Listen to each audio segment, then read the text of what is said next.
in terms of our expectations from the budget, they are oriented from that viewpoint. And essentially the industry consists of two somewhat distinct segments. It's not a single monolithic segment as many people think. The large IT BPM industry, which accounts for 80% of the turnover of the industry, and in fact this is contributed by less than 200 of the companies. For this segment, the main expectations are predictability, stability and clarity in the taxation policies, and transparency and ease of compliance in the administration of these policies. That is essentially what is required so that the business can grow and investments can keep flowing in without any attendant uncertainties. The second distinct segment is the SME segment and the small and startup companies, the product companies, which have a very distinct characteristics and also have a very distinct set of needs. This segment is very important for the future of the industry, and if I may say so, for the future of the country as well, because a lot of the innovation comes from this segment, and we expect that in the next few years a lot of the employment as well as a lot of the creativity in this segment will come from here. We expect that this segment may actually contribute $100 billion out of the growth which would take place in the next 5 to 6 years. So for this segment, it needs very proactive and forward looking government support, whether it is in terms of enabling the investments to come in through appropriate taxation and investor friendly policies, or to provide the kind of infrastructure required in terms of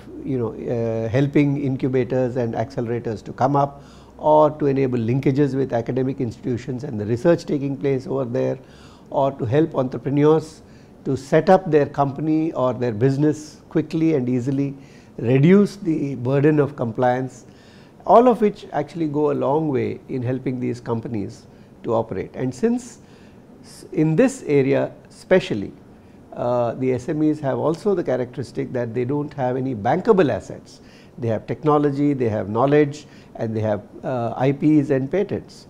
So there need to be special measures and steps which have to be taken to enable the flow of investment, the taxation for example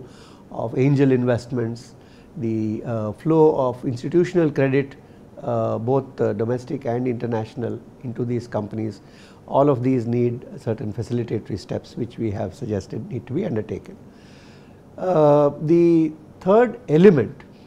that we have drawn attention to is the need to encourage and enable through facilitative and incentives within the policy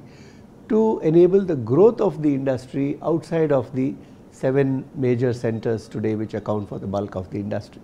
This is important both to enable different cost parameters to dictate the growth of the industry so that it can compete effectively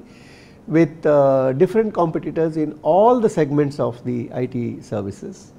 and also spread the employment opportunities across the country, and this is also desirable from a more balanced growth point of view, and that certainly requires more supportive policies of the government. The last element also is that we need to focus on skill development, because India today is the source not just for the Indian industry but for entire global industry in this area, and therefore the planning for the manpower and skill development has to be done on that basis. And while doing so, we also need to develop our domestic market as a consumer of these services, and the emphasis that the government has on use of technology in development and growth is therefore particularly welcome. So these are the broad areas that we have outlined and made various recommendations relating to each of these areas in the budget.